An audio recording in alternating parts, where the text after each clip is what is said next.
Hey, and welcome to the Get Fit with Jodelle podcast. I am again excited because I always have such amazing guests that I'm so thankful that they'll come on and podcast with me. And today I have with me Dr. Tina Bryson, who is the author of The Yes Brain, which is an amazing book that we're going to be talking about today in regards to nutritious parenting. Okay, this really doesn't have a lot to do, this podcast, with eating or what are you going to feed your kids when they get home from school. This is about you as a parent and your children in general. Like, are they getting the nutritious parenting that they need from you? And are you getting from them what's going to help turn them into as the book describes, cultivate a courageous and curious and resilient in your child, or your child in general. So I'm really excited for Dr. Tina Bryson to be with me today. Tina, I wanted you just to let my audience know who you are, what got you into this line of work, and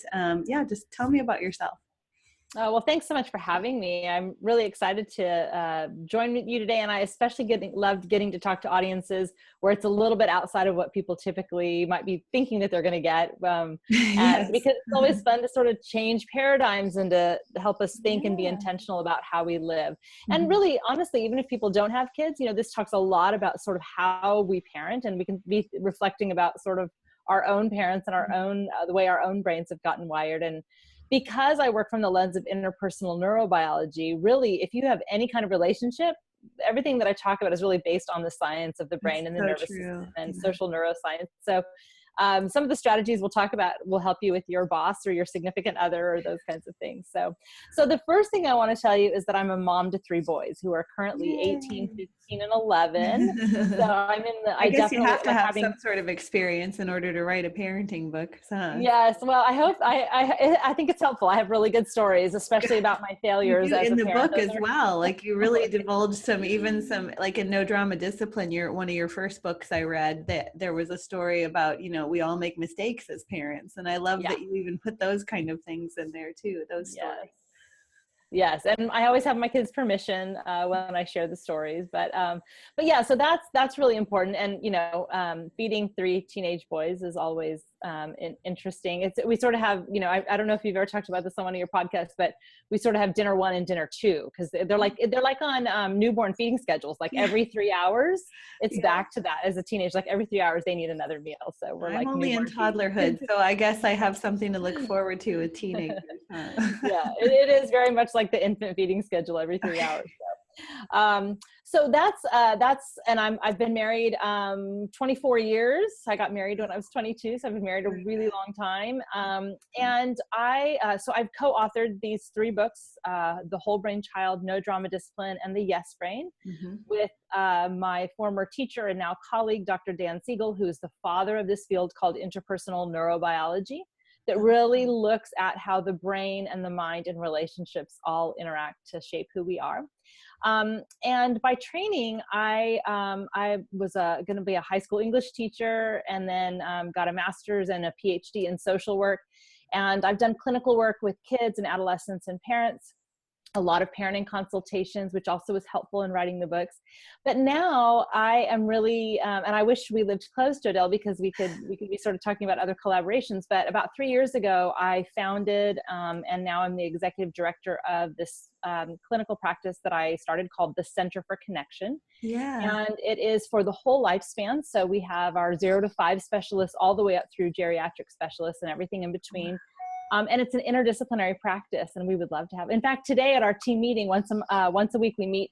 There's about 25 of us, and it's mental health and neuropsychological evaluation, occupational therapy, educational therapy, and we actually have some nutritionists coming and talking to us today about eating disorder and healthy eating and those kinds of things. So, anyway, we sort of, as a clinical practice, do a lot with families and with kids, like what I write about in my book, which is about how it's so important for us to approach with curiosity when someone's struggling, to really peel back the layers and find out what's really going on. And then to think about the struggles as really communication about what areas skills need to be built. So I'm really proud of the center that I've built that's interdisciplinary, and And then I travel and speak a lot about my books. I get to talk to parents, and I speak with a lot of educators and clinicians, and I do a lot in the kids camping world, like sleepaway camps and day Oh, camps and things like that. fantastic. Well, I can tell that kids are a big passion for you. Just reading the books, you can tell that not only are kids a passion, but the kids being treated well by their parents in a way that helps them grow and flourish is a passion as well. I mean, I came into you based on, there was a certain time, and my daughter was about 2, and we were going through like okay, she's trying to be independent, and we're kind of butting heads, and I don't want to be a fearmonger parent. I don't want to do, my idea of being an optimal parent wasn't going, you're going to do it my way or no way, and I'm the boss and I rule over you. I was raised that way, and I was just like, I'm not doing this. Like, this doesn't feel right. It didn't feel right to me growing up, and I know my mom meant well, but I wanted to do better. And my cousin handed me this book, No Drama Discipline. And I was like, this is, as soon as I tore open through the pages, I was like, this is exactly what I was looking for. Something where I could guarantee that I could reason with my daughter, and we could talk about things. She could always trust and come to me with her questions, and I would be an open gate for her to come to, and not this like, I'm afraid of my mom, I don't want to do anything wrong, but I also don't want to talk to her about anything because she's going to blow up kind of thing. I always looked at the standpoint of, I'm raising an adult right now, like I'm not raising a toddler. And everything I did, I wanted to do it in a way that prepares her for someday when she has to do critical thinking in the world and make the right decision, not just be afraid of everything and live under somebody's thumb. So when I read No Drama Discipline, I was like, this is exactly what I wanted, and why I wanted to have you on and bring you out here, because more than just helping, I mean, it's very important that I help her grow as well, but more than that, when I started implementing some of the things that you say in the No Drama Discipline, and now in the Yes Brain book, I'm becoming more of a calm example for her, and she's becoming more calm. And I mean, as soon as I started implementing some of the strategies in the book, it was like I had a different kid, and so I think that's nutritious parenting, is first look at yourself and say, where are my parental deficiencies that I need to address, and not just what's wrong with my kid, and so that's why I wanted you to first kind of discuss with me, what is a yes brain and what is it not? And I think that's a really important place to start. I think, my first social work job, like brand new out of master's in social work, was to be a domestic violence victim advocate. And one of the things, I was doing a lot of training for the nurses and police and things like that for their state mandated sort of domestic violence awareness training. And one of the things I kept sort of thinking about is all the things I was talking about in terms of domestic violence, which was about command and power and control and all these things. I was like, that sounds a lot like how parents think about things, right? And so this is a whole shift in thinking about, you said that so beautifully, about we're raising, the kinds of experiences we provide now are part of who they become as adults. We are raising human beings right now. Yes. And just like you wouldn't want your child to obey their boss or their significant other or their neighbor, like you wouldn't want them to obey everyone who told them to do something as an adult. I think that idea of, you have to obey me in this, really power and control, the way I get you to do things is by controlling you. And that's what's so important as we move into this idea of the yes brain, because what this book is not about, and what this approach is not about, is about telling our kids yes all the time. It's not a permissive, like they can do whatever they want. In fact, the brain's number one concern is safety. That's the thing our brain cares about more than anything. And without safety, we can't think about anything else and all that. So safety is foundational to even how our attentional system works, even how our digestion works, everything. And so when we think about what a yes brain approach is and a no brain approach is, giving kids limits and boundaries helps them feel safe. So this is not permissive. So let's start with what a yes brain is versus a no brain. Yes.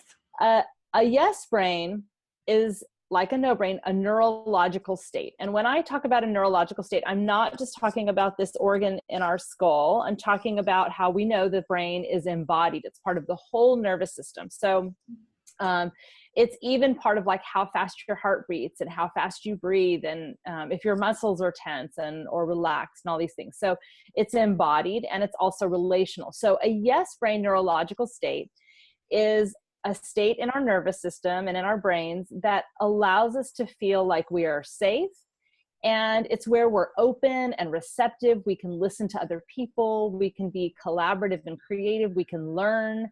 We can be resilient. Even if something difficult is happening, we handle ourselves well.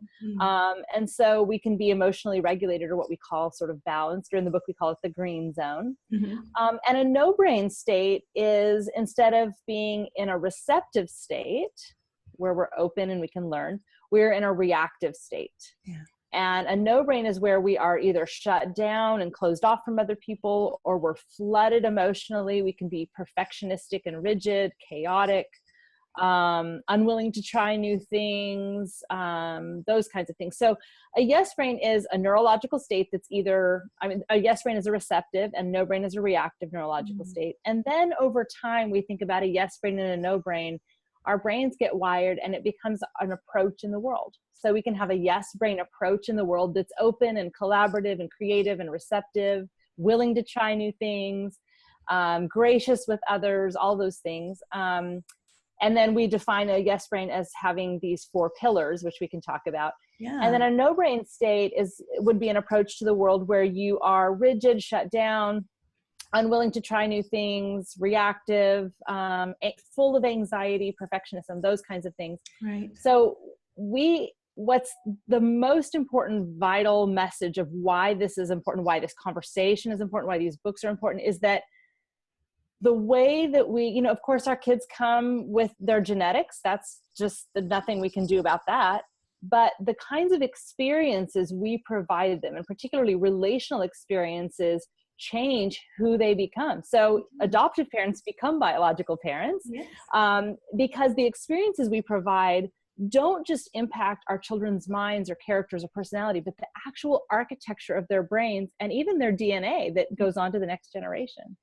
Absolutely. And that's why I'm so glad at the beginning of the podcast you brought up the fact that doesn't just apply to people with children. I mean, we can all benefit from having more of a yes brain and cultivating curiosity and courage within our own inner child. So, and I think really as parents, it does start with us though. Like you even give instances in the book of how to show your child these little cartoons that are in there to help their yes brain, but also there's like kind of homework for the parents to do and kind of look within and go, are you embodying this for your child? Or do you have receptivity, or are you being reactive too?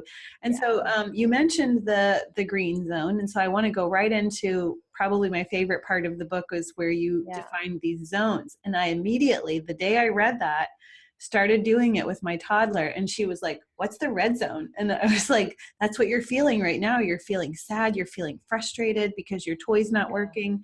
And she's like, yeah. And she like just registered with it. She's like, yeah. And I was like, okay, we want to get you back to the green zone. She's like, what's the green zone? And I'm like, well, that's where you feel really good. And you were happy like before. And she's like, yeah.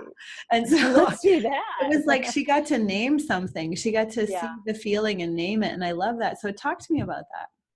Yeah, so these zones were sort of, there are lots of different people who have lots of versions of this, and it's based on a ton of different science, including Stephen Porges's polyvagal theory, which I think is phenomenally interesting, and a bunch of other people. And so basically we define this idea that the green zone, so let's think about, we have these 2 branches to our nervous system. One is the sympathetic, which is like the gas pedal that revs us up. So when you get really excited about something or you're feeling really emotional, that sympathetic branch of your nervous system gets activated. So it's like a dial gets turned up. So your nervous system arousal increases.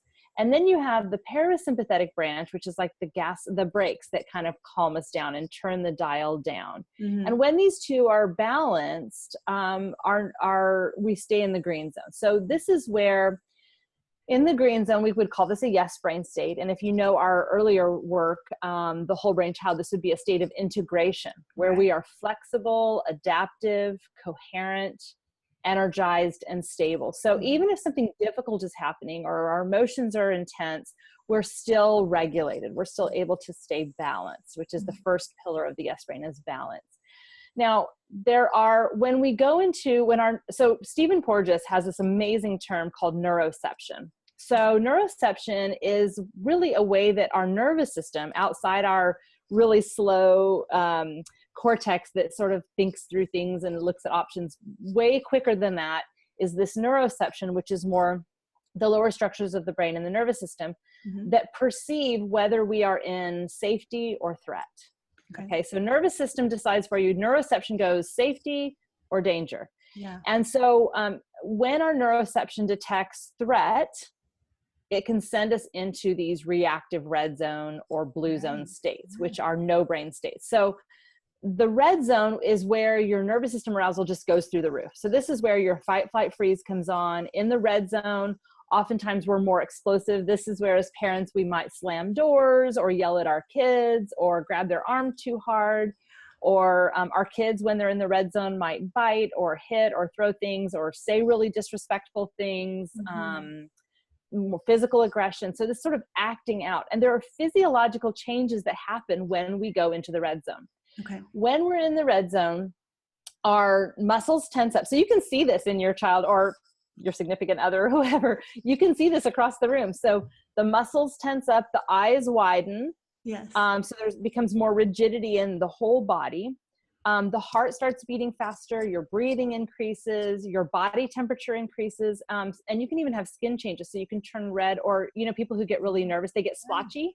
Yeah. So there are skin changes that happens, and it's basically your nervous system that's dialed way up and kind of going into like, this feels really overwhelming and threatening to me. But it often looks like really reactive oppositional behaviors. Okay. The opposite of that, which is also a no brain reactive state, is the blue zone. So we can kind of think about it like red zone would be in high arousal, green zone is right in the middle where we're balanced, and then blue zone is low arousal. Yeah. And this is where we kind of collapse and shut down. And so this is where we go, you know, up in the red, we got fight, flight, and freeze. Down in the blue, we have more sort of faint or collapse. And, or the frozen becomes kind of floppy. When we're in the blue zone, there's also physiological changes. So the muscle tone gets really floppy. The eyes stop being like making eye contact. You kind of avert gaze. Yeah. Your breathing and heart rate, blood pressure, all of that decreases. You can have colder body temperatures. So it's kind of this collapse that's in this kind of frozen collapse. So both the red and the blue are no brain states where we are reactive instead of in the green zone where even if our heart's beating a little faster, we're feeling a little bit of intense emotions, we're still regulated, we're still balanced. We can still access the part of our brain that helps us pause and think through options and make choices. When you're red or blue, you are not choosing, you're not making decisions, which is really funny. We always tell kids like, you didn't make a good choice or make a good choice. They may not be able, they can do that if they're in the green, right? Right. And so this is just huge because when the child goes red or blue, our job as parents, or even with our significant others, is to help them move back to the green. Yes. And what this is, I just have to jump quickly to the no drama discipline stuff because this is also tied in, because usually really bad behavior, discipline problems happen because kids are red or blue when they're not making choices. And they have these big reactive behaviors, and we often discipline in ways that send them further away from the green. We scream and yell, we punish, we do these things, and that's counterproductive because the whole point of discipline is about skill building and teaching so that they become disciple, not to, it's like, it's where discipline comes from. And that's what, before I found your book, that's the only valid stuff I'd found was like, I'm not supposed to punish, I'm supposed to disciple, like I'm supposed to teach and lead and guide, you know? Right. And so if you're an effective disciplinarian, you should actually have less discipline issues over time because you're building skills and helping them, you know, become self-disciplined as development unfolds. And so here's the thing is that the only way the brain can learn is if you're in the green zone. Yeah. When you're in a yes brain state, that's when you can learn. If you're in a no brain reactive state, you cannot learn. So a lot of times we respond with a no brain parenting response, which sends our kids further away from the green zone, making it less likely they can learn and build skills. Yeah, because like you mentioned, those demeanors that you're talking about in the person with the red zone, like the hot skin, the tight body, everything about that happens to us too when we react to what they're doing. And I wanted to talk about, you know, postures and stuff like that and how we come at our kids and how we're above them looking down and going, you did it wrong. And why did you do that? And that obviously it didn't make sense to me until I read that, but they are going to get on the alert and the defense because we're coming at them. It's natural human instinct to like come away from something that's a threat to you, like you said. So, and parents can be threatening to their children. Yeah, even we don't even mean to. Some of it may be because we go into the red zone, and the red zone's super contagious. But also, I think in the name of love and instruction, you know, a lot of us had models where, you know, if you love your children, you need to discipline them. And by discipline, they mean punish and bring down the hammer, right? There's a skewed sort of definition. The original meaning of the word, like you said, is to teach and disciple and to build skills. So I think what happens is that, you know, we have this tremendous power as parents to either activate and reinforce yes brain states in our children, or to activate and reinforce no brain states in our children. And the science of that is that where attention goes, neurons fire. And where neurons fire, they wire. So what we give attention to, like if we pay, you know, in the empathy chapter, we talk about how if we bring our children's attention to how other people think and feel and noticing someone who might need help or those kinds of things, we're giving attention to this idea of thinking about other minds. And that activates the social engagement circuitry of the brain that then fires and wires. And you actually, it's like building muscles. And so if we are constantly activating no brain states in our children, that's what's getting wired. Those are the muscles that are getting built, are those muscles of reactivity. And this is so simple, but it is so hard to do. And that is that the way we teach our children to have a big, fat, juicy green zone so that adversity doesn't flood them and send them into reactive states is that we have to come with green zones as much of the time as possible. We will go red, we will go blue, because that is the full range of human experience. And honestly, if you are under a real threat, going red and blue is what you should do in order to survive, right? But your child, you know, kicking you in the shin isn't a life and death situation, but your neuroception, your old reptilian brain goes threat, threat, threat. And then you go into this hot reactive red and you scream and yell at your kid, or kick them back or something really reactive. And what happens is, what happens is our children's, all of our brains are like association machines. And so we're wiring them to make associations between this is a difficult moment and I can bring myself into the green and stay regulated, or I can go into really reactive. And that very much depends on our own green zones. And so to refer to what you were talking about in terms of the posture, we have tremendous power to activate yes brain states or no brain states. And I've been telling my kids this for a long time, like the way you respond to your brother is going to have every bit of difference in terms of what happens next. You have tremendous power to make things get better or get things, you know, worse. And I told them that a million times. And actually what helped more than anything was allowing development to unfold so that they had greater capacity to tolerate them, you know, the sibling bothering them. But I think what happens is let me tell a quick story.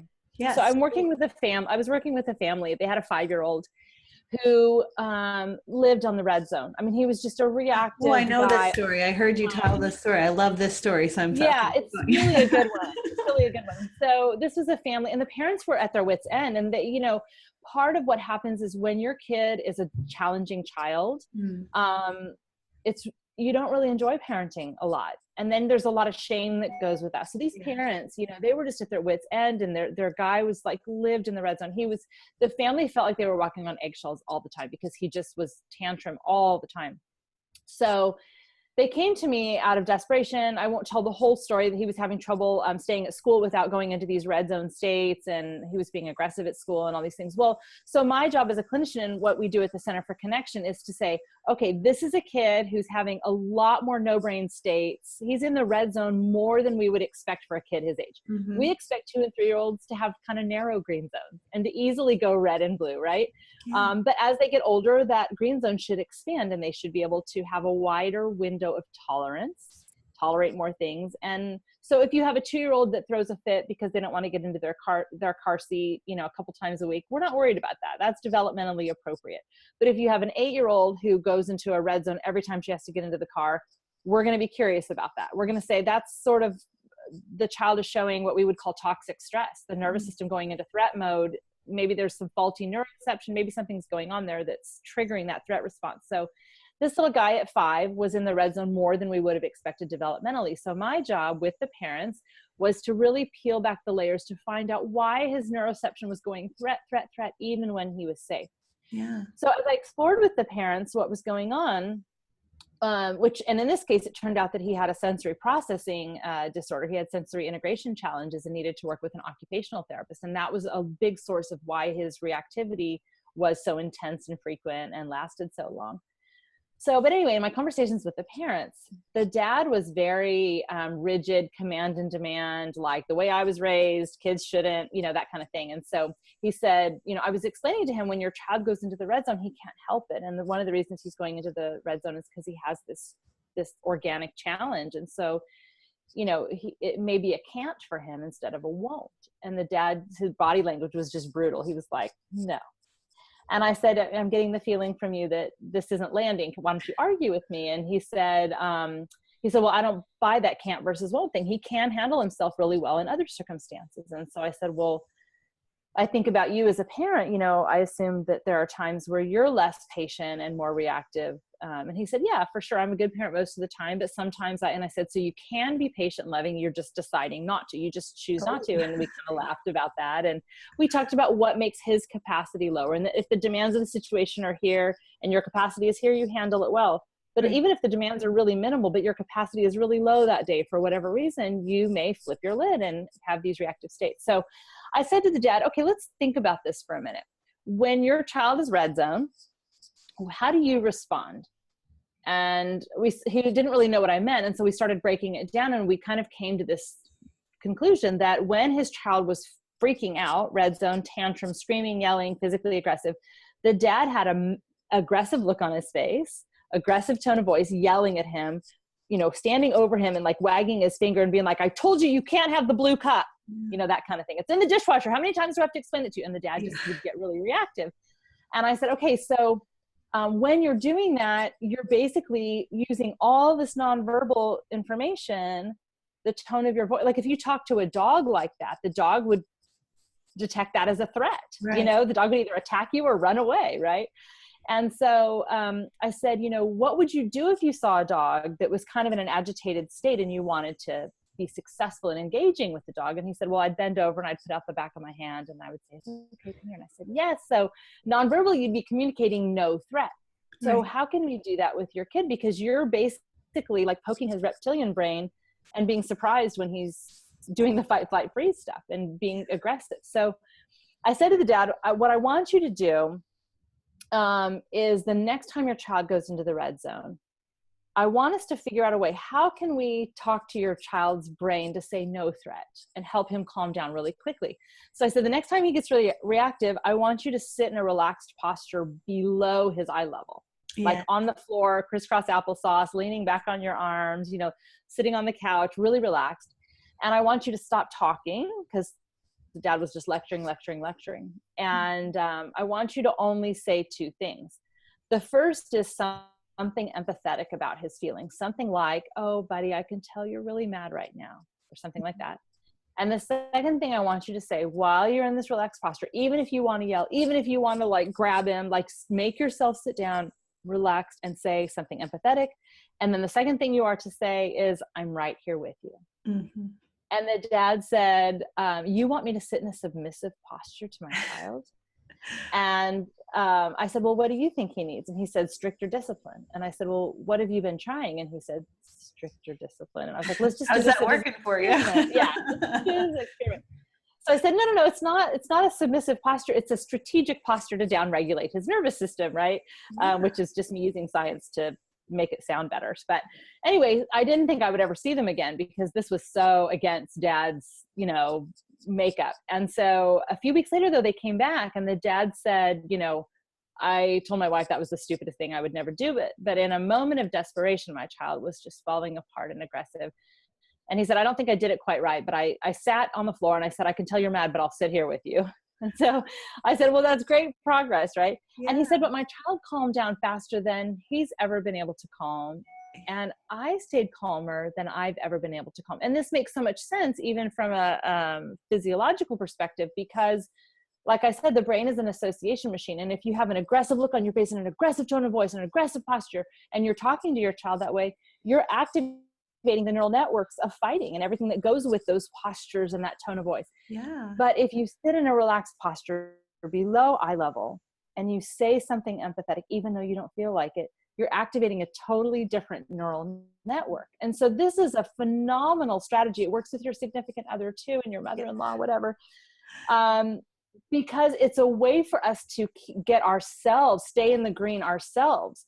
Because when our children go red and blue, our job is to not enhance their reactivity, but instead be the haven, right? Yes. To be sort of like, I've got you, right? And because the brain cares more about anything than safety, when they get into these really reactive states, it feels really overwhelming. There are stress hormones pumping through their bodies. And we say, you're safe. I've got you. I can see you're really upset. I'm right here with you. Yeah. And honestly, they calm down so much faster. And then when they do, and they're back in the green, that's when the discipline happens. That's when you most effectively address the behavior, talk about how they can make things right, talk about what they can do differently next time. And even when they're 3, you can just tell the story of what happened and, can say, I know, it's not okay to hurt mommy. Were you really mad? And you have this reflective dialogue even at 3. But this is so key because we can't get to a yes brain and resilience and insight and empathy unless we are balanced, unless we foster and nurture that green zone. And when you talk about nutrition and you talk about what we put in our bodies that allows us to thrive and heal and, be healthy, this is what sort of my version of that is what we give attention to and what we foster and what we feed into our child's brain through the experience of how we communicate. Absolutely. Is literally growing and nurturing and developing how those neural associations happen. And so if we can in a moment say, I want to give a yes brain response, parenting response, instead that's going to help my child calm and be safe, instead of giving a no brain parenting response that's going to make my child feel threatened and reactive, making it less likely they're going to be able to learn or build skills. Yeah, I love that story because we've all been there. We've all been in that moment where your kid just makes you so upset and you want to react. But I will tell you firsthand that doing some of the suggestions in here, especially the posture stuff we were talking about, getting below their eye level and letting them see that you are on their same level, even though you might be even a little bit lower, but you're with them, you're feeling this. They respond to that. My daughter responds to that every single time I do it. And every single time she has those moments and I get below her and I talk her and I say, I'm right here with you. And I hug her, you can feel them soften in your arms. Oh, versus, versus it going the opposite direction where it's like, I told you, you're not doing that. No, I'm doing it. You're not doing it. Blah. And it like just escalates. Right. And then everybody's unhappy. Right. And what lesson did they learn other than mommy's mean? Right. I just, well, and I think go ahead. What you're talking about is so important because when you feel them soften, and you can, if you have a teenager, you're not holding them, right? But you can see the muscles relax. You can see the breathing change. You can see when they drop back into the green. And I think, Jodelle, this is so important. And something just that you said just activated something in my brain that I've never thought of before. And I think it's like, it makes me want to write a whole other book, is that when you sit below your child's eye level and you say, I've got you, I'm right here with you, versus you screaming and yelling and being chaotic and out of control, which parent do you think the child feels is most in charge and in control? I mean, really, like if you have a parent who with security says, I can see you're upset, I'm right here with you, I'm going to help you calm down, and then we're going to solve it together. Mm-hmm. That's the parent that the child has respect for. That's the parent that the child feels like my parent is on it. They're in control of things. They're in charge. I feel like they've got me, versus the parent that's, screaming and yelling and being like, I told you, you can't do that because I'm in charge and you have to obey me. The child doesn't respect that. And not only that, the child doesn't see that as a parent who is in control. The parent's out of control. So this is not soft, weak, permissive. This is, I am in charge. I can keep myself calm, and I'm here to help you keep calm. And this is what gives our kids safety. And I think it's so important because I know, like, a lot of people have little kids, but when you think about when they're adolescents and they're making decisions that, I just did a parent consultation this last week of a child who was, vaping and starting to experiment with drugs. And the language I gave the parents was to say, I'm going to keep you safe. And if you're going to make decisions that are not safe, then there are going to be rails that we put up to help you stay safe. And that doesn't require screaming and yelling and I'm taking everything away, because that actually creates less relationship and less connection. But if the parent can come in their own green zone, which might mean having some support and taking some time and calming ourselves to come in and say, I will keep you safe. I love you more than anything. And if you can't keep yourself safe, I'm going to do that with you until you're ready to do it. That builds safety and connection and relationship instead of driving it away. And that's what I'm talking about. That's nutritious parenting, because it's like you take care of what you have to address and your deficiencies first. And it's not, I won't say that doing the strategies in here are like so easy when you've been doing it another way, because it takes patience. It takes, some of these things take time to sit down instead of going, go to your room. I'm not going to listen to this. You have to sit down. You have to get below their eye level and you're going to go, okay, I can see you're upset. Let's talk about why you're upset. And as long as, even though it takes a little bit longer time, the outcome is so much better because you don't have all of the drama, like the book mentioned, no drama discipline that goes along with just going, because I said so, go to your room, like they're. And it pays off. You are putting in more time, but like I find my teenage boys rarely fight with each other anymore. They did all the time when they were younger, all the time, drove me crazy. It was the least pleasant part of parenting for me. But because we invested so much in those early years with taking the time to build skills and have the reflective dialogues and making things right and holding them accountable for their behavior in relational ways, they just have these big, fat, juicy green zones. So if someone says something to them they don't like, they're like, okay, and they just let it roll off their shoulders, and it pays off. But I think what you said there is so important, because we do need to remind ourselves that our brains have been wired, and our brains like to take the path of least resistance. And I think you should probably talk about this with food all the time, right? It takes time to build habits, and it takes time to rewire the associations we make.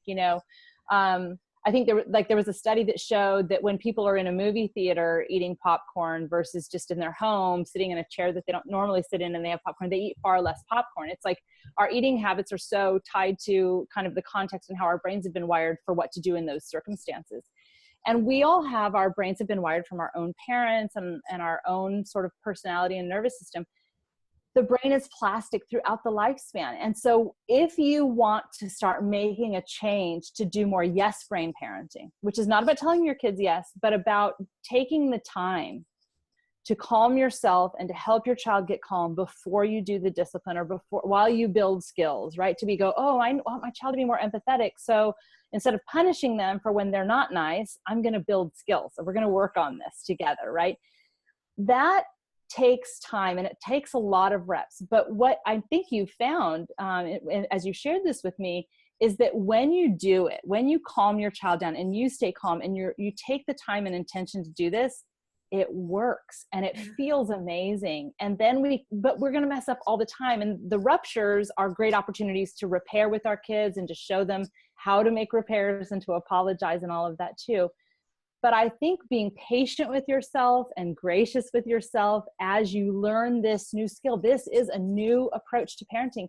And it's very counterculture. It's absolutely based in the science, decades of science about how well kids turn out from this type of approach.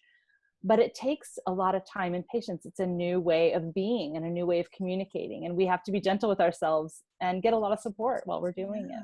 Well, and it's like you said, even you can relate it back to nutrition, like when you're trying a new way of eating approach, I always tell people, don't have the all or nothing feeling with it. Try it, little things that you can implement from the meal plan and go with that at first. Don't feel like you have to dive in head first and change everything. Sometimes it's just these little bitty, like one small change, like that father did, and just said, okay, I'm sitting down and I can tell you're mad. So what's going on, and those little the small changes yield big results. And so sometimes it's just those small little things add up to where, yeah, now it's taking a little bit more time for me to discipline and guide my child. But Yeah. it's a small price to pay for a lifetime of this person that has really great coping skills and can get through her teen years easier, as you're probably seeing with your own children, because you've implemented these strategies when they were younger. These are probably much easier teenagers to deal with, so I'm thinking that that little time that we invest in, instead of just saying because I said so, but actually explaining to our children,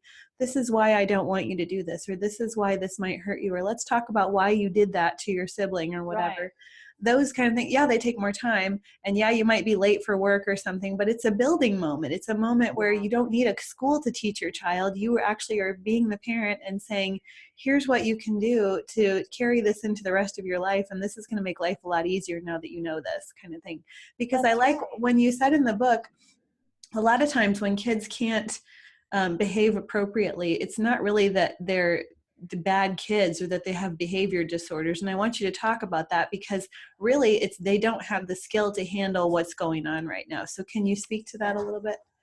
Yeah, I love when I'm working with parents or educators, I'll often have them, think about their child or a child in their class, and I'll ask them to list 2 or 3 discipline problems, and I ask them to title the list discipline problems, and they write them down.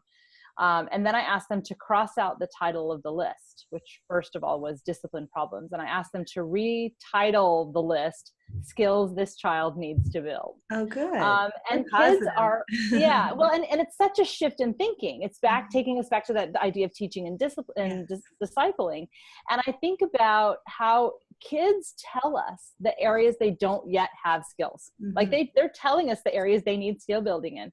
So I had my son one time, he was in middle school at the time, and he came to me on a Sunday night. In fact, it was the week before my No Drama Discipline manuscript was due. And I was also caring for my twin niece and nephew who were 4. So I had 5 kids I was taking care of. And my husband was taking care of his dad who had just gotten out of the hospital. It was a really chaotic week. And my son came to me on a Sunday night at about 6 o'clock at night and said, "Hey Mom, can you take me to Michael's craft store?" And the only reason a middle school boy wants to go to Michael's craft store at 6 o'clock on a night typically is because there's a project due the next morning, right? And so in that moment, I was so mad at him. I felt like he was so disrespectful of my time. And, and he, you played football with your buddies all weekend instead of being responsible, and you need to be more responsible. And that was the dialogue that was running in my head. And I'm sure I said some of those things, but a few days later, when I had some perspective, I went, oh, he told me something. He told me, "Hey Mom, I don't yet have the executive function skills to think ahead and plan for what materials I need." Exactly, all that stuff. And Mom, I also don't have the skills yet to delay gratification when I'm invited to do something really fun and, that kind of thing. So for me, I could have, given him some consequences or whatever, but what's that going to do? That's not going to do anything to teach him skills. What I then realized was my list had switched to a different title. And so I could say, okay, he just told me the areas he needs skill building. So my job as a disciplinarian teacher is to help him build those skills. So what that meant was the reins come in a little bit more. The guardrails come in a little tighter. And so Friday afternoon after school or Saturday morning before he goes and plays football and does fun things with his buddies, we sit down and look at what's coming up. And, oh, I noticed that you have this coming up in 2 weeks. What's your plan around that? And we would start mapping it together. And within a year or 2, he had those skills down where we didn't have to have those conversations anymore. And so I think if you have a kid who is consistently, let's talk about a 3-year-old that bites you, she's telling you, when I get really mad, I don't have a way to regulate my anger in a way that's appropriate. She's telling you, those kinds of things. And so our kids' behaviors are actually communications about the skills they need built. And I think mental health professionals, myself being one of them, are too quick to diagnose behavioral things. I hate the oppositional defiant disorder diagnosis. You will never see me give it. I've never seen a kid I've seen lots of kids who have been given that diagnosis. And when we really peeled back the layers about what the behavior and the reactivity and the oppositionality was about, it was almost always the child's best adaptation. For instance, a kid who had really slow processing speed and a learning disability that had not yet been diagnosed. Mm-hmm. And he was running out of the classroom and refusing to do work and being a real jerk to his teacher, because that was his best adaptation, to not sit and do the work where his peers would see how stupid he was. That was what he was thinking. Right. So that was kind of actually, or like I had a kid who got in trouble at a school for saying butt crack in the library. Well, that's not appropriate language at school. But this kid did not have good, he basically was like, I don't have good skills to interplay with my peers in an appropriate way. So like, oh, this kid doesn't know how to join with his peers. When he said butt crack, they laughed, and he was super successful. That was his best adaptation. It was kind of brilliant in the moment. Yeah. But he needs better skills, right?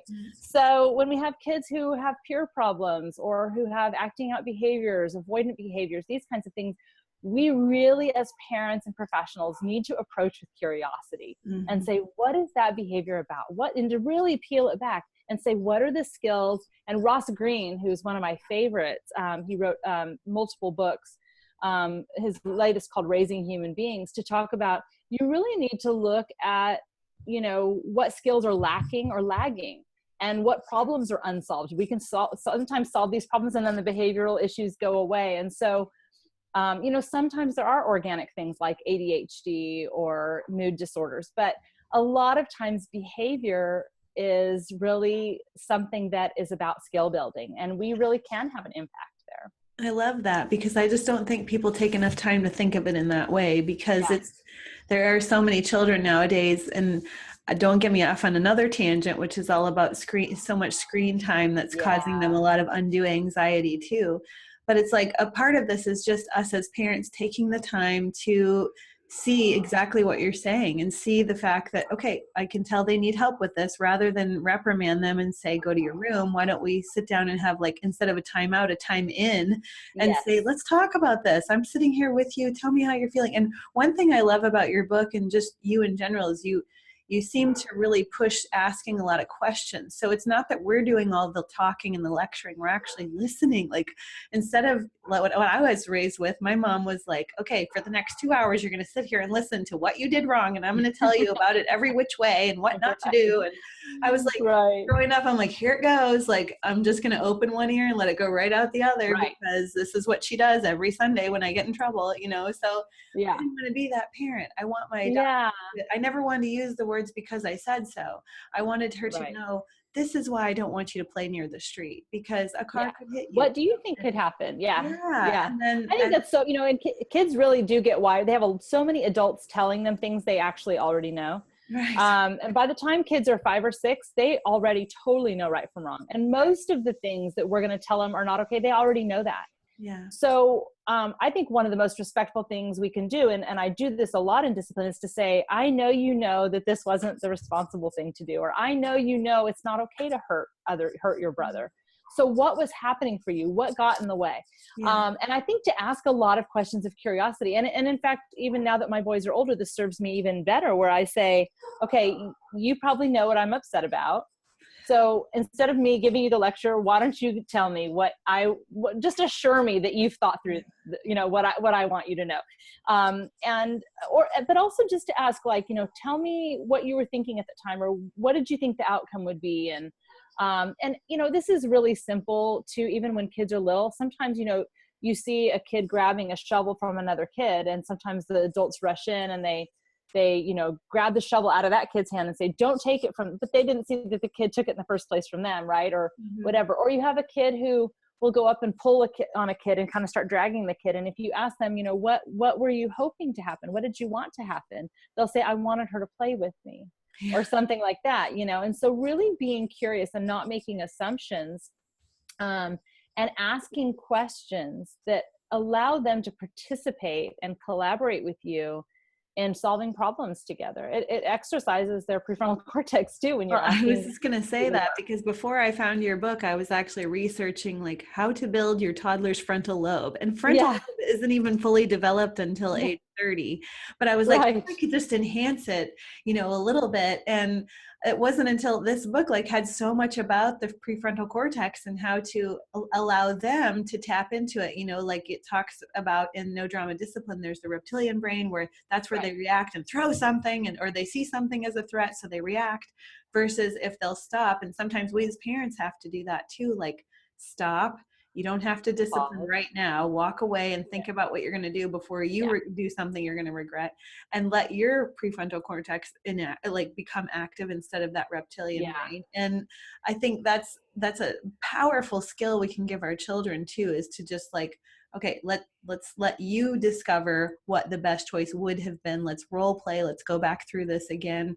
And I know a lot of that was in the no drama discipline, but I think a lot of it ties into the zones, like the red zone. And if they're hot and mad and red right in that moment, it's like, maybe we just have a cool down session before we go into, here's why you shouldn't do that, or let's talk, why'd you hit your brother, so. Because in a no brain reactive state, they can't learn. It's pointless. It's counterproductive, actually. So some of it is like that there was an instance in the book where you mentioned like the mom's in the car and it's escalating, like everything in the back of the van is getting, like, everybody's arguing, it's getting louder, and mom's about to blow her top. What are you going to do? And really, some things need to be handled maybe later and not right in the moment. Like, it can be tackled after everybody's cooled down and everybody's brains are back online and they can focus again. So so timing is everything. I mean, really, you think about that is like, okay, so when something's come up with your kid or even your significant other, is to say, okay, timing is everything, because I have to say, okay, is that my child ready to listen and learn? Mm-hmm. And am I ready to teach? Basically you're saying, are they green and am I green? And if the answer is no to either one, it's not the time. No. And even a 2-year-old, you can wait, till after the nap and snack and say, let's tell the story about when you threw your shoe at mommy's face. And, you can kind of talk it through later. So we've all been told that if you don't address the behavior right then and there, they won't learn. And that is absolutely not true. It's based on really old science, primarily on animals in the 50s. And so it's just not true, but people still hold to that. And I think most of what we do in the name of discipline is totally based on old science. And that if we really want our children to learn, then they have to be in a yes brain state. And so one of the things I like to say is that in the name of discipline, teaching and skill building, the first thing we may need to do is nothing, right? And the first thing we may need to do is to soothe and connect and get them back into the green zone and make sure we're in the green zone before we proceed. And that's huge. That's a big game changer. And if in the moment, while we're taking that time, if we can say, okay, my job here is to teach, my job here is to teach. And then I think the other thing to hold in mind is that your relationship with your child should always be front burner, and any particular behavior thing is back burner. It has to be addressed. You have to stir that pot, make sure it doesn't burn, right? Yeah. But we can do things in the name of discipline that damage our relationship with our children, that are sort of like become scar tissue. And so I think anytime I can keep myself from reacting, and I can go, okay, I have to teach this lesson. I have to address this behavior and hold him accountable. I really want him to think about how his behavior impacted everybody else in the family. I want him to have some insight about, the 4 pillars of the yes brain are balance, resilience, insight, and empathy. BRE. So cheese for nutrition, right? Is if I really want my child to be resilient in the face of adversity, to have insight about himself and others, and then have empathy and care for other people, and even find joy in helping other people, then I have to build that prefrontal cortex, and I have to, pause and go, my job is to teach and to build my relationship with my child, because if that gets really undermined, then you're just always going uphill. I think that's so key what you said about how relationship is first.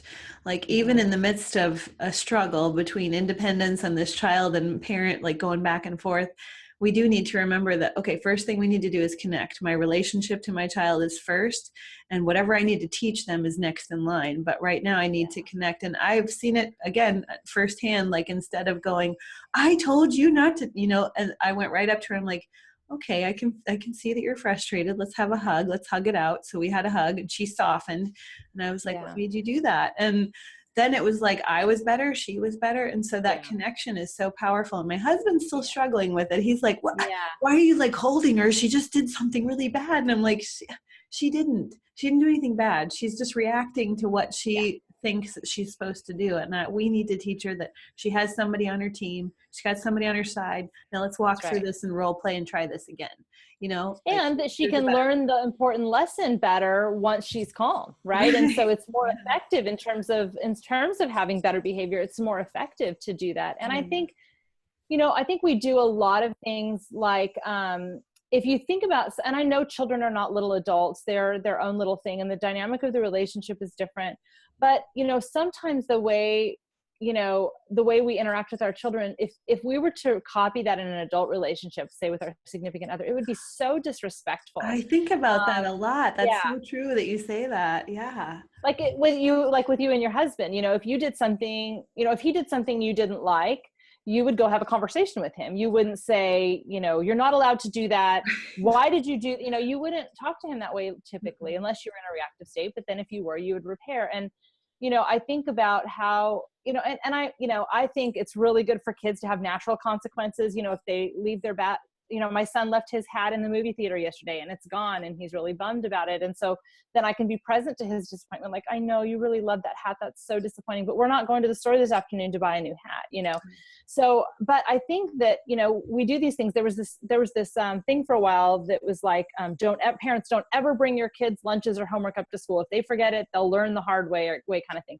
And I think if you have a child with an ongoing issue with those kinds of things, there might be some executive function kinds of things that they might need some support on anyway. But I think about, like, last week, my senior, who's 18, sent me a text and said, "Hey, is it convenient for you to bring my baseball stuff up? I forgot, and it's going to be really tight for me after school." And I could absolutely, it wasn't any trouble for me. I was happy to do it. And, I think about if I called my husband and said, "Oh my gosh, I left my wallet at home and I'm stuck up here. I don't have any time." And he said, "Well, you're going to have to learn the hard way. These are natural consequences for your behavior." That would not be good at all. And I think that, doing things like saying to, people forget things like, so Right. I think We what all I'm do saying, it. Yeah. relational, and it's good to have really good boundaries, but we don't have to be rigid in ways that damage our relationships. Be Right. respectful, expect a lot from your children, set those boundaries, have high expectations for them. And when they don't meet them, you have conversations about that and help them make it right. So I think just thinking about the relationship being important is really key. Yeah, I love the connection part. And another thing I wanted you to talk about, because I am a big advocate of sleep, not just for adults and not just when I'm talking nutrition, but I think people miss out on how important it is for children to get adequate sleep if they want optimal children that are happy and in the green zone. So talk to me about how important the sleep is. I know you have a sleep chart even in the book. Yep. And how it's the important first that is strategy in for the book. green zone. Mm-hmm. Yeah. So, we talk about how our green zone being balanced, and then resilience is really about widening our green zone so that even when adversity gets more challenging, we have even more green space that we can, handle ourselves. Our prefrontal cortex can't regulate the reactive lower parts of our brain anywhere near as well if we don't have enough sleep, if we aren't getting good nutrition, if we're not healthy. All of these things are super important. And here's kind of the more latest science is that basically throughout the day, when our neurons fire and our brain's doing what it's supposed to be doing, the firing and all of the activity actually releases some toxins, some basically like things in our brain that are sort of, offshoots of sort of thing when you think about environmental stuff, like it's like off-gassing, right? Yes, so exactly. These toxins that our brains release through the activity. And the only time the metaphorical janitorial crew can come and sweep out and clean those toxins is when we sleep for longer chunks of time. Yeah. So, my co-author, who's a medical doctor, talks to especially adolescent parents who are focusing so much on achievement and grades and pushing their kids so hard that the kids aren't getting anywhere near enough sleep, which also it may be related to the highest rates of anxiety, depression, and suicidality in history, right, is having to do with sleep. I think, in fact, if you look at symptoms of depression and anxiety, they're very similar to symptoms of chronic sleep deprivation. And then we also give them driver's licenses, which is crazy. Oh, yeah. But I think what Dan says is if you are not enforcing good sleep in your children and in yourselves, you are literally poisoning your brain. So he says it that dramatically.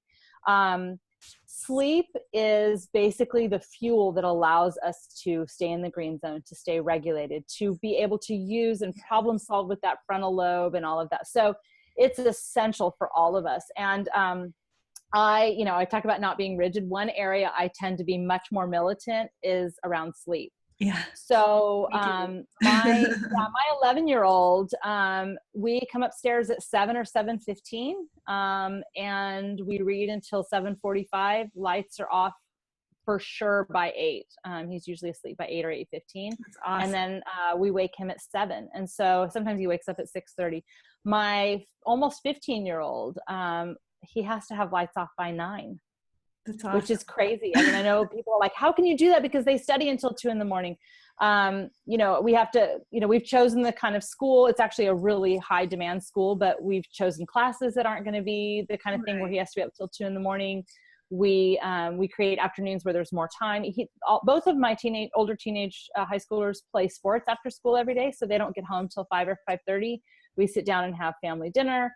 And then they go off to study, but they know, like my 15-year-old lights off by 9, and my senior, he's 18 now.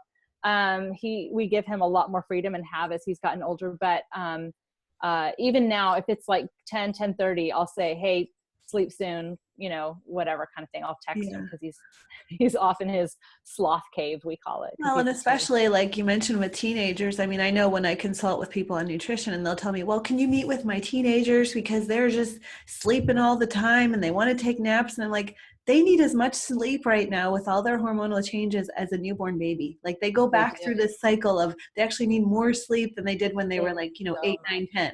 Yeah. So I kind of go, no, I'm not going to tell them not to sleep and take naps because they probably need it, especially with all of the stimulation, which is the next thing I want to talk to you about is outside of the book. Like this is a question I just have on my own because I'm so passionate about green time versus screen time for kids, like being outside, getting fresh air and sunlight and grounding with the earth and being a part of nature.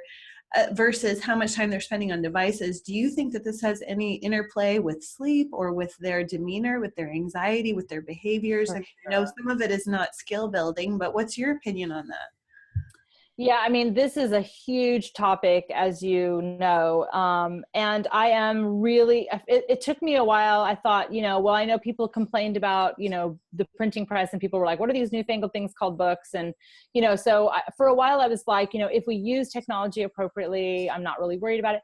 I'm really worried about it now. And I part of it is that I visit a lot of kindergarten and preschool classrooms and I see, I look around the classroom and I'm like, wow, this teacher's pretty skilled. And yet half the kids in here look like they have ADHD and there's no way that half these kids have ADHD. And a big part of it, I think, is nowhere near enough time to move their bodies and to play. We have moved earlier and earlier academics instead of more play-based.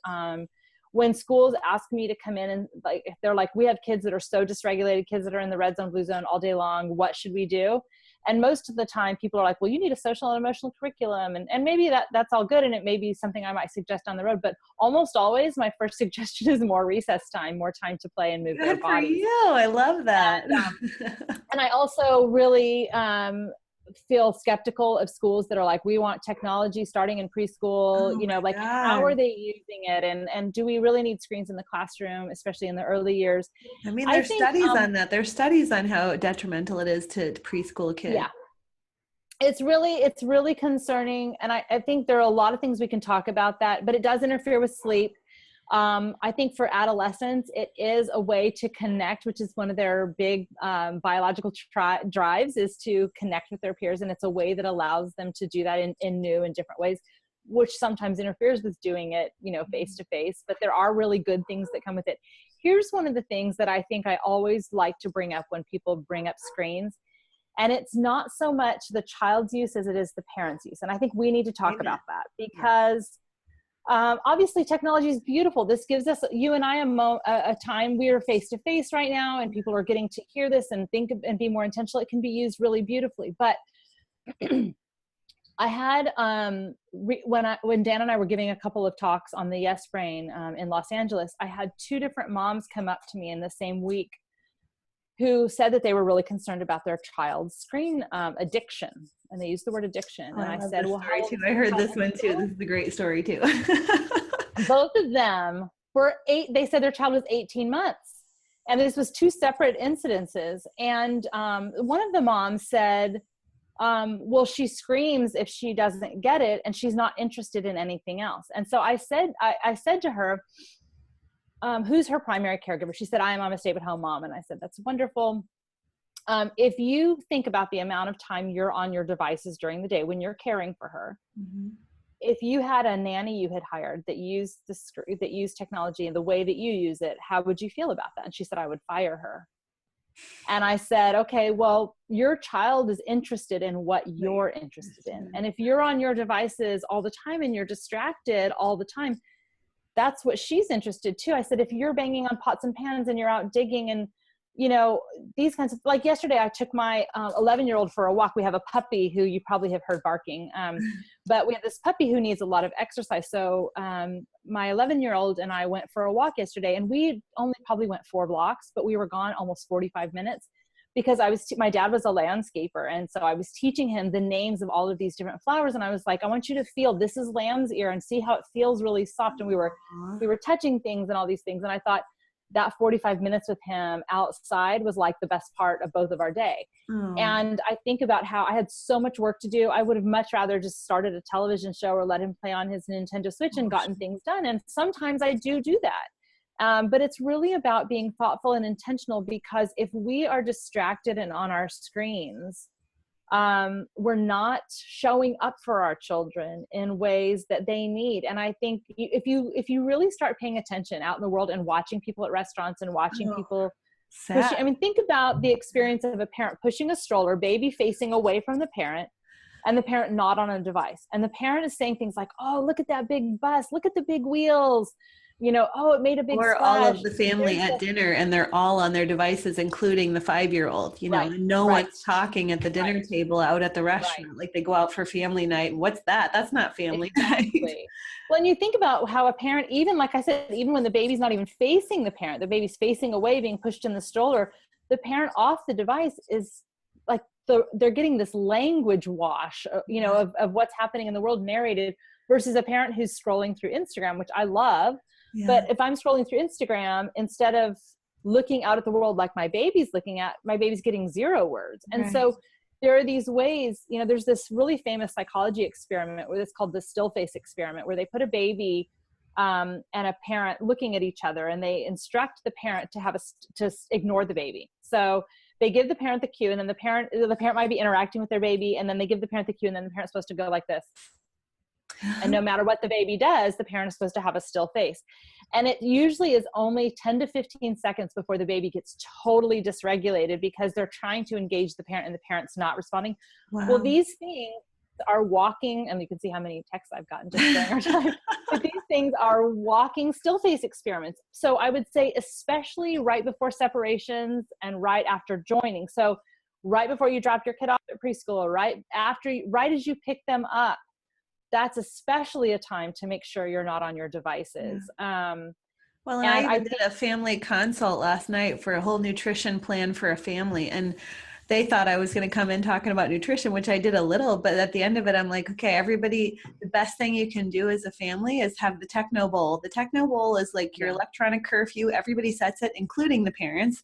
All the phones go in the bowl, and they don't get them back until the next morning when it's time to start the day again. And you have these, last 2 hours of the day to spend as a family doing what? What are you going to do? Because you're not tied to this anymore. So exactly. And there's a lot of studies about the blue light and all of that, making it harder for people to fall asleep and all that. And in fact, there's studies that show if there's a cell phone just sitting on the table at a restaurant or at home, the conversation doesn't go as deep or as long, because it's almost like everyone's waiting to be interrupted. So it totally interferes with our lives, even the physical presence of them. I love them, and I think they can be wonderful ways to connect with grandparents and stay connected. Pictures of that I posted from 6 years ago pop up. I think there's a lot of beauty there, but we have to regulate ourselves and be disciplined ourselves about them if we want our children to be. It goes back to your pillar, the balance. We have to have balance with them. So, well, Dr. Bryson, I feel like I've taken a lot of your time today, but I wanted to touch on one last thing. We've kind of gone through the book and the very last chapter. So we're rounding out the end of the podcast with the last chapter, where it talks about one of my favorite sentences in the book, where it says, I'm not so interested in my child achieving gold stars as I am being a successful child. And to me, the idea of success is when later down the road, somebody comes to me and says, you know what, your daughter is the most compassionate, considerate, loving, respectful young lady I've ever met. That will be the day that I'm a happy parent. For like, you could have just made my world, and now I can die a happy parent, because I don't care what college she gets into, or even if she goes.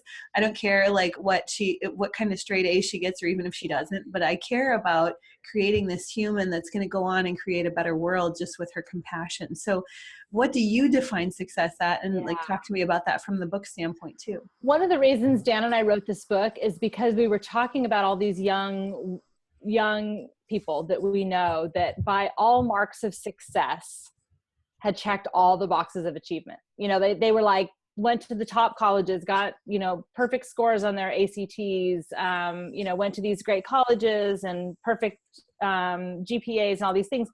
But they were kids who were young adults who were totally lost, who didn't have an inner compass, who didn't have a spark or an ability to have like a yes approach to the world. They just sort of had lost themselves.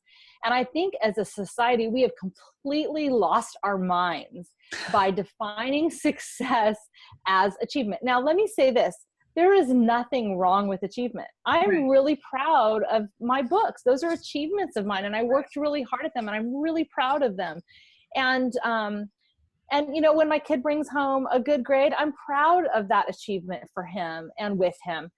But it is such a small part of who we are. There's nothing wrong with the gold stars unless that is how we're defining ourselves as what success is. It's a thing to be happy about. It's a thing to work on, as long as we are emphasizing other things. And so for me, when Dan and I were like, what is success? When we think about who our children become, and as we were talking about this, it actually was sort of like everything we were talking about were all functions of the middle prefrontal cortex. And one of the best things about how it takes until 30 for it to develop is that we have this much wider window of being able to influence it and change it and build it by the experiences we provide. But what we ended up kind of coming down to is this CHEESE acronym of BRIE, which is balance. If my child is able to be regulated and handle themselves when things get hard. Resilient, so in the face of adversity, they are strong and can not only handle it, but even grow from it. To be insightful and understand themselves, or have mind sight, which is the ability to see your own mind and the minds of others, which leads us to empathy, which is, and we talk about 5 facets of empathy. It's not just feeling with or taking another person's perspective, but even feeling joy from other people's successes and joy from helping and alleviating other people's suffering.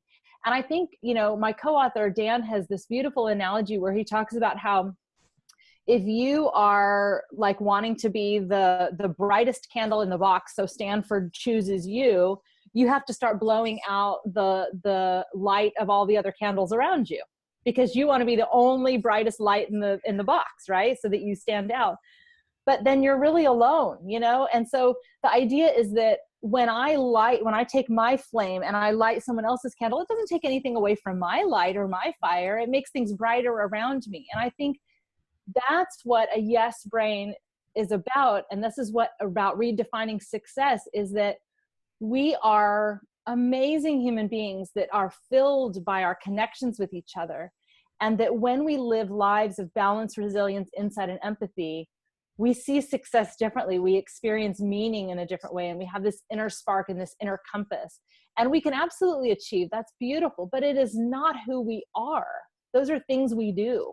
And so I think this approach of being really intentional about who your child is becoming, and the research shows that the best predictor for how well a kid turns out on everything we measure them on is that they've had secure attachment with at least one person. And that's actually the next book that we're working on right now, that talks about how what we mean by secure attachment is that your child, and this fits right in with all the other books, is that your child, especially when they're in states of distress or having a hard time, feels the 4 S's: safe, seen, secure, and soothed. Right? And secure is really about predictably you showing up for them. And so this is what it's about. It's about relationships. And so if we want our children to go and say yes to the world, bring on adversity, I can handle it. And I understand myself and I understand others and I'm good and I can help light other people's fires in the world. That is what success really Oh, I love it. I'm glad this is recorded, because this is like something that everybody needs to hear. And not just, like we mentioned, not just parents, but right. all of us can benefit from being more balanced and, human flexibility, to where we're more resilient. It goes into that, and we can handle life's adversities no matter who we are. And then that insight of just like sitting back and going, how could I do that different next time? And the empathy for others. And I think that this is so powerful to cultivate. Like, every human can benefit from this book and cultivate a better lifestyle and a more nutritious lifestyle, if they will, because nutrition doesn't just start with food. It also starts with learning about yourself, and then taking what you've learned and helping others, which is what you're doing. So thank you for what you guys have done. Helping ourselves thrive and helping other people thrive. Yeah. So real quick, how can people find out about you and the Center for Connection as well? And just where are you online? Those kind of. Yeah. So my website is really easy. It's tinabryson.com, and that's Bryson. And the Center for Connection is thecenterforconnection.org, which you can also find by going to my website. And, all 3 of the books are in audio form. There are workbooks for the first 2, and we're working on the workbook for the 3rd. There are audio recordings of Dan and I, and video recordings of us teaching this stuff to parents. But I've done a lot of podcasts and things like that. So if you don't have time to listen or read a whole book on my website, or just Google Tina Bryson podcast, and a lot will come up. And I think anything we do to help ourselves be more intentional about parenting is going to just really pay off for our kids. Absolutely. Well, I'll have all those links in the show notes as well, so that they can touch on those. And thank you so much. This has been enlightening, and just more confirmation that I'm doing the right thing as a parent. So I appreciate you. Yes. Well, thank you so much. All right. We'll talk soon. Bye. Wait, don't go so fast. I've got something free for you. So listen up. Who doesn't love something free, right? I'm proud to say that this podcast finally has a for sure legit and wonderful sponsor called dropandfbomb.com. You've probably heard me talk about them before, and the people at F-Bombs have generously offered to sponsor this podcast. So thank you, Ross and Kara and all the gang at dropandfbomb.com.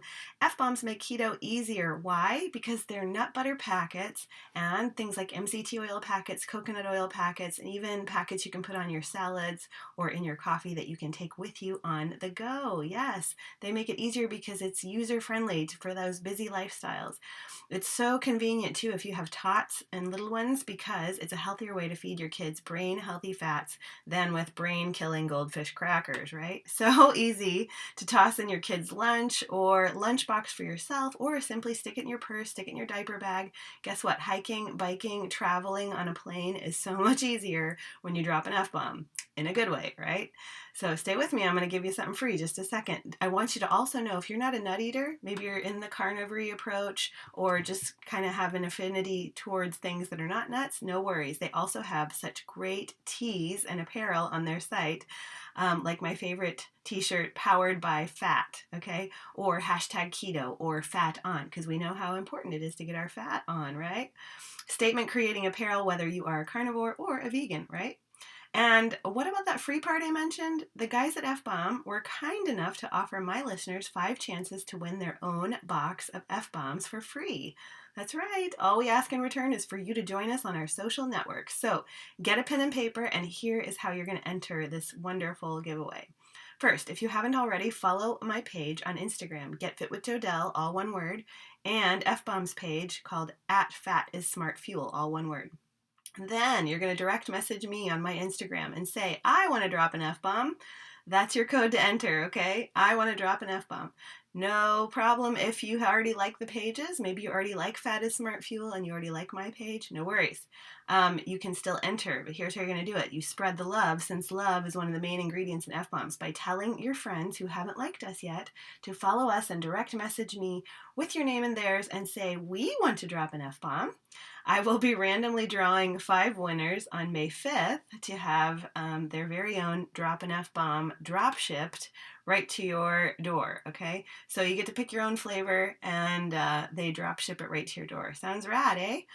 So if you can't wait till then, the folks at F-Bomb still want to give my listeners 20% off their purchase by going to dropinfbomb.com and entering the code at checkout, GETFIT, all one word, GETFIT, all one word, GETFIT. That should be all capital letters. So you are ready to fat on. Don't forget to enter that giveaway, and don't forget to use that promo code, and don't forget to get your fat on in a good way, right? Thanks for listening.